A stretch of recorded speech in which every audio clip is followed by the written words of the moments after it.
السلام عليكم ورحمة الله وبركاته. كم جرتن كبجمتو داف جالتمتوني هردفتوني برسار وما الحمد لله هاني نغكوت نغيني كي ينجار الله هنك بجارا باك جرت مرت نغو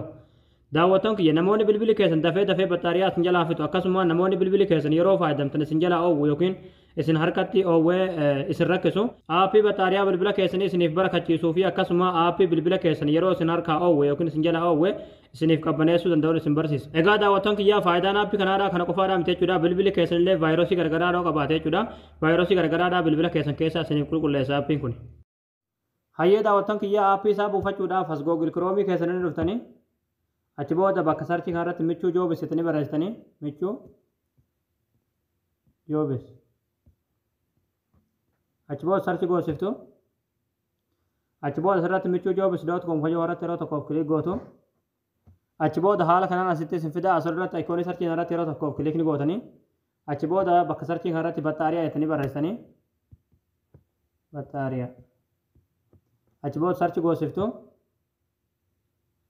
achibooda haala kana suuraa kana siniif jechuudha suuraa kanarratti yeroo tokkoof kilikni gootanii achibooda aappii ufachuudhaaf asirra suutu gadanii deemtu suutumaan gad deemtu gaduma deemtu gaduma deemtu gaduma deemtu malleedha asirratti qalama diibaadhaan kan barraa'e aappii battaariyaa bilbila keessanii isiniif qusatu as tuqaa buufadhaa kajuu jalatti daawulood fayyadu yeroo daawulood irratti kilik gootaniiti aappii kan buufattanii hayya daawwatan kiyya aappii yeroo buufatan haala kanaan aappiin isiniif banama achibooda asirratti seefar ka jumaarratti yeroo tokkoof kilik gootanii achibooda haala kanaan wantoota garagaraa wantoota battaariyaa bilbila keessanii fitan isiniif qulqulleessa ammallee asirratti kaap koolar ka jumaarratti yeroo tokkoof kilik gootanii kunilleen haala kanaan vaayirasii garagaraadhaa bilbila keessan keessaa isiniif qulqulleessa jechuudha wantoota garagaraa wantoota bilbila keessanii uwwisanii ammallee kan hedduu irratti pooster ka jumaarratti yeroo tokkoof kilik ni gootu ammallee boostaap ka jumaarratti yeroo tokkoof kilik gootu kunilleen haala kanaan isiniif qulqulleessa jechuudha wantoota garagaraati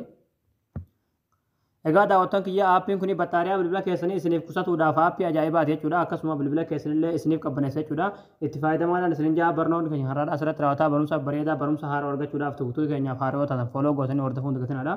akkasumas viidiyoo keenya kan namni baay'een argee kan raafaadamu laayik sheer waliif godhaadha barumsa birootti nagalti deebinutti waan hordoftaniif galatoomaa